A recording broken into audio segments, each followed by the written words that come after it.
لله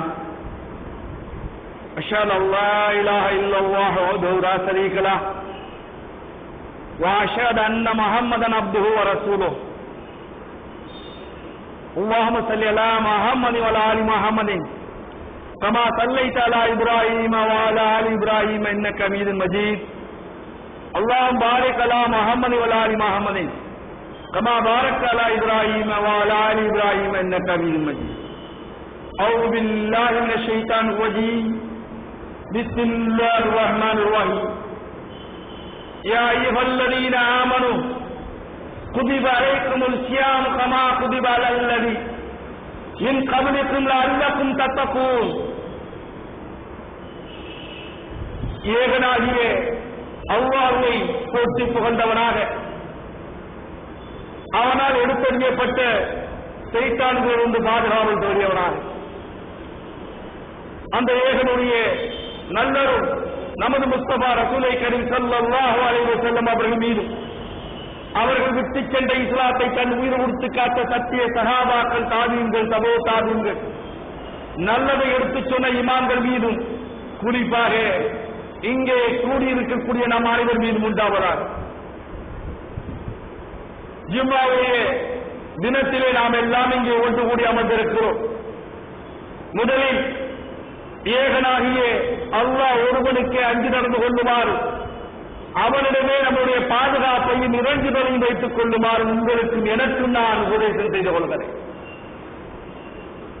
அல்லாஹ்வுடைய நல்லடியார்களே, அவனுடைய சாந்தியும் சமாதானமும் நல்ல அருளும் வட்டா பெருங்கருணையும் நம் அனைவர் மீதும் உண்டாவதாக. ஸலாமு அலைக்கும் ரஹ்மத்துல்லாஹ். இப்போது நாம் எல்லாம்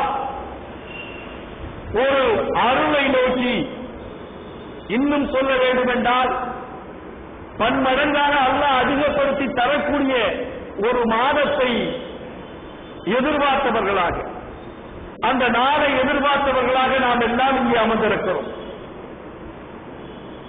வருடம் நம்மிடம் வந்து சென்று கொண்டிருக்கிறது.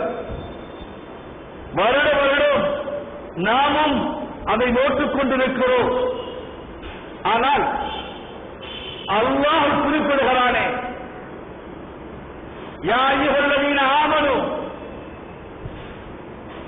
ஒட்டுமொத்த நம்பிக்கையாளரை கூப்பிட்டு சொல்கிறானே, நம்பிக்கை கொண்டோரே, நீங்கள் அல்லாஹ்வை அஞ்சி நடந்து கொள்வதற்காக, அல்லாஹ்வை அஞ்சி நடந்து கொள்வதற்காக முன் சென்ற சமுதாயம் இருக்கிறது.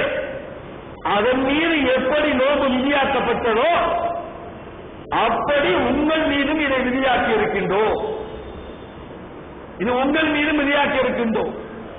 ஒவ்வொரு வருடமும் நோன்பு வருகின்ற போது நோன்புக்குள்ளே அதிகமாக இந்த இந்த வசனம் நம் மத்தியிலே போதிக்கப்படுகிறது, அதிகமாக சொல்லப்படுகிறது. அல்லாஹ் இங்கே சொல்கிறான், அல்லாஹ்வை அஞ்சி நடப்பதற்காக. பல பேர்கள் சொல்வார்கள், நோவை எதற்காக தெரியுமா? இஸ்லாத்திலே நோவு இருக்கிறது, பிற ஏழைகளுடைய அந்த கஷ்டத்தை புரிந்து கொள்ள வேண்டும் என்பதற்காக, பசியாளியாக இருக்கிறவருடைய பசியை புரிந்து கொள்வதற்காக என்றெல்லாம் வியாக்கியானம் சொல்லுவார்கள். ஏழைகளுடைய பசியை புரிந்து கொள்ள வேண்டும் என்றால் ஏதோ ஒரு நாள் இருந்தால் போதும், பசி எப்படிப்பட்டது என்பதை நாம் புரிந்து கொள்ளலாம். அல்லாஹ் இங்கே சொல்லுகின்ற போது நான் பணக்காரர்களுக்கு மட்டும்தான் விதியாக்கி இருக்கிறேன் என்றால் கூட ஏழைகளுக்கு இது இல்லை என்று அவர் ஒத்துக்கொள்ளலாம். அப்படி அல்லாஹ் தஆலா சொல்லவில்லை. இங்கே நீங்கள் அல்லாஹ்வை அஞ்சி நடப்பதற்காகத்தான் என்கிறார். இங்கே அல்லாஹ்வை நீங்கள் அஞ்சிக் கொள்ள வேண்டும். அஞ்சி நடப்பது என்றால் எப்படி? அஞ்சிதல் என்றால் எப்படி? அது பிரத்யேகமாக இந்த நோம்பை எப்படி சொல்கிறாரே அல்லாஹ், நோம்பை அல்லாஹ் சொல்லுகின்ற போது அல்லாஹ்வுடைய ரசூல் அவர்கள் சொல்கிறார்கள், நோம்புக்குரிய கூலியை மட்டும் அல்லாஹ் தான் நேரடியாக கொடுக்கிறார். நேரடியாக அல்லாஹ் கொடுக்கக்கூடிய அளவில் இந்த நோம்பினுடைய சிறப்பு என்ன? அந்த சிறப்பை உண்மையிலேயே ஏற்படுத்தி இருக்கிறதா நோன்பு? வருடம் வருடம் வருகிறது, நம்மை விட்டு செல்கிறது, நமக்கும் நாட்கள் சென்று கொண்டிருக்கிறது, வருடங்கள் சென்று கொண்டிருக்கிறது, கடந்து கொண்டே இருக்கிறோமே. அல்லாஹ் சொன்ன அந்த இறையச்சம் ஏற்பட்டு விட்டதா? அப்படி ஏற்படவில்லை என்றால் எங்கே நாம் குறை வைத்திருக்கிறோம்? இதை சடங்காக மாற்றிவிட்டோம். ஏதோ 30 நாள் நோன்பு இருக்க வேண்டும், என்னுடைய தாய் தந்தையர்கள் கற்றுத்தந்தார்கள், அதனால் இந்த நோன்பை இருக்கிறது என்ற அளவிலே சடங்குகளாக மாற்றிவிட்டோம். இன்னும் நீங்கள் உற்று நோக்கி பார்த்தீர்கள் என்றால் தொழாதவர்கள் கூட தொழுகைக்கு வார வாரம் ஜும்மாக்களில் மட்டும் போகக்கூடியவர்கள் கூட, ஏன் சில பேர்கள் பெருநாள் 2 பெருநாளைக்கு மட்டும் தொழுகைக்கு செல்லக்கூடியவர்கள் கூட நோன்பு மாதத்தில் பார்த்தீர்கள் என்றால் நோன்பு இருப்பார். இது எப்படி இந்த பழக்கம் வந்தது என்று பார்த்தால், சிறு வயதிலேயே நம்முடைய தாய் தந்தையர்கள் அந்த நேரத்திலே எழும்பி நோன்பு நோற்பதை சின்ன பிள்ளையிலிருந்து பார்த்து அதை ஒரு பயிற்சியாக ஆக்கி அந்த பயிற்சி வந்து கொண்டே இருக்கிறது கடைசி வரையில். நோன்பு இருக்காதவர்கள் என்று நம் சமுதாயத்திலே பார்த்தால் மிக மிக மிக மிக மிக மிக கம்மியாக இருப்பார்கள். அவர்கள் ஒன்று இஸ்லாம் என்ற அல்லது முஸ்லீம் என்ற ஒரு பெயரை வைத்துக் கொண்டு இறை நிராகரிப்பாளர்களாக இருப்பார்கள். இல்லை என்றால் நிரந்தரமான ஒரு நோயாளியாக இருப்பார்கள். இவர்களை தவிர வேற யாருமே நோன்பு நோக்க மாட்டார்கள், நோன்பு நோக்கவில்லை என்று நம்மளால் சொல்ல முடியாது. அல்லாஹ் இங்கே இறையச்சத்தை சொல்லி காமிக்கிறானே, இறையச்சத்தை இந்த நோன்பு எப்படி ஏற்படுத்துகிறானே, இறையச்சத்தை இந்த நோன்பு எப்படி ஏற்படுத்த தெரிய போவதில்லை. சில பேர் வேண்டுமென்றால் அந்த முதல் நாள் 2வது நாள் வேண்டுமென்றால் ஒரு மாதிரி ஒரு மயக்க நிலை அந்த மத்தியான நேரத்தில் வேணா இருக்கும். அவர் வேற ஏதாவது தெரிய போகிறதா இருந்தால் தெரியாது. நான் நோன்பு நோட்டனா இல்லையா என்பது எனக்கு அல்லாஹ்வுக்கு மட்டும்தான் தெரியும். அல்லாஹ் மட்டும்தான் அறிந்தவராக இருக்கிறார். நாம் நோன்பு நோட்டனால் உங்களிடம் சொல்லிவிடலாம், மக்களிடம் சொல்லிவிடலாம். நான் தனியா வீட்டில் போய் நல்ல ஒரு கட்டு சாப்பாடு நல்லா சாப்பிட்டேன்னு வைங்க, யாருக்காவது தெரிய போகுதா? இல்ல இங்க இருந்து ஏரியா விட்டு ஏரியா போய் ஒரு ஹோட்டல்ல போய் நல்லா சாப்பிட்டுட்டேன், யாருக்காவது ஏதாவது தெரிய போகிறதா? தெரியா. ஆனால் அல்லாஹ் பார்த்துக் கொண்டிருக்கிறான். நோன்பு நோட்டை யாரும் பொய் சொல்ல மாட்டார்கள் என்பதை நாம் கண் முன்னாடி பார்த்துக் கொண்டிருக்கிறோம். அத்தனை பேரும் அஞ்சுகிறார்கள். ஏன்? அல்லாஹ் பார்த்துக்கிட்டு இருக்கான். நம்ம தண்ணி குடிச்சா தெரியும், நம்ம சாப்பிட்டா அல்லாஹ்க்கு தெரியும், அந்த நோன்பு வீணு, நம்ம வைக்கவே தேவையில்லை என்று நாம் மிக தெளிவாக அல்லாஹ்வை அஞ்சி அந்த நேரத்தில் நடக்கிறோம். அதே போல அல்லாஹ் நமக்கு அலாத ஆக்கியிருக்கின்ற அந்த உணவை அந்த நேரத்தில் அவன் சொன்னான் என்பதற்காக ஹராமாக்கணும். உணவு ஹலால், ஹராம் இல்லைன்னு சொல்ல முடியாது, ஹராம் சொல்ல முடியாது, ஹலாலான ஒன்று.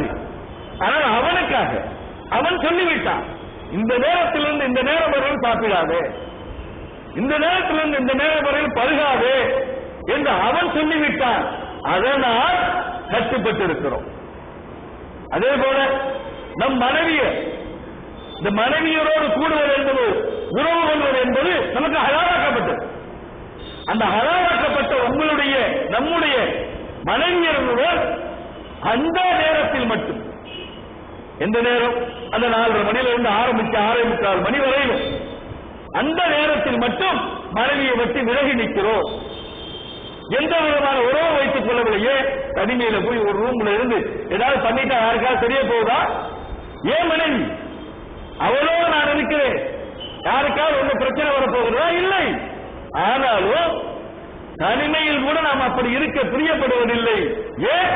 அல்லாஹ் பார்த்துக் கொண்டிருக்கிறான், அல்லாஹ் நம்மளை கண்காணித்துக் கொண்டிருக்கிறான். அந்த கண்காணிப்பும் அல்லாஹ் பார்த்துக் கொண்டிருக்கிறான் என்கின்ற அந்த இறையச்சம் இருக்கிறது, அதைத்தான் அல்லாஹ் ஏற்படுத்த விரும்புகிறான்.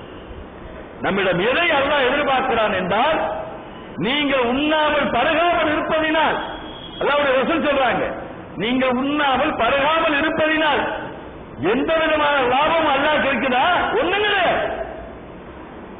நீங்க உண்ணல, நீங்க பருகல, அதனால ஏதாவது லாபம் அல்லாஹ்க்கு கிடைச்சிருமா? ஒண்ணும் கிடையாது.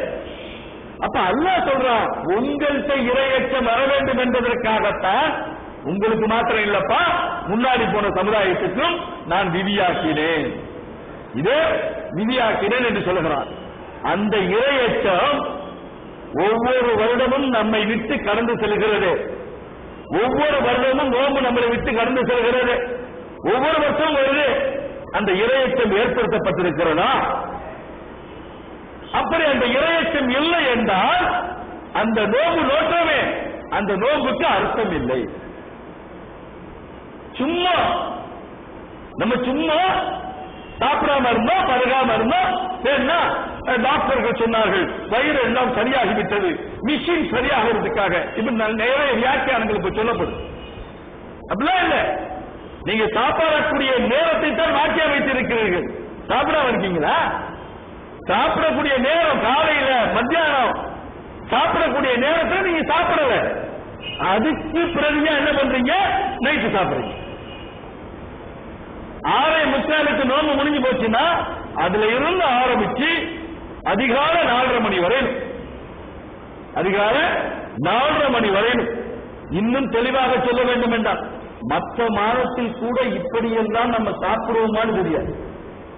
மற்ற மாதத்துல கூட அவசரமா சாப்பிட்டு அவசரமா ஒரு நாளுக்குள்ள உண்டு. ஆனா அந்த நோம்பு வச்சுட்டா பாத்தீங்கன்னா சுபஹான் அல்லாஹ், அந்த நோம்பு திறக்கிற நேரத்தில் அப்படி உட்கார்றப்போ அந்த நேரத்துல வந்துட்டா எப்ப நோம்ப திறப்போம், எப்ப அதுக்குன்னு ஒரு பாத்தி கட்டி வச்சிருக்கு. எல்லாம் காப்பாற்றணும். நோம்பு திறக்கிறதுக்குன்னு ஒரு பாத்தி. என்ன, இந்த பக்கம் சம்சா இருக்கு, இந்த பக்கம் இது இருக்கும், அந்த பக்கம் ஜூஸ் இருக்கும், இந்த பக்கம் பழம் இருக்கு, ஆரஞ்சு பழத்துல இருந்து ஆரம்பிச்சு எல்லா பழமும் வச்சு அவ்வளவு அப்படியே சுத்தி இருக்கு. சுத்தி எப்ப எப்ப அவர் சொல்லுவார் அப்படிங்கிறதா பாத்துக்கிட்டே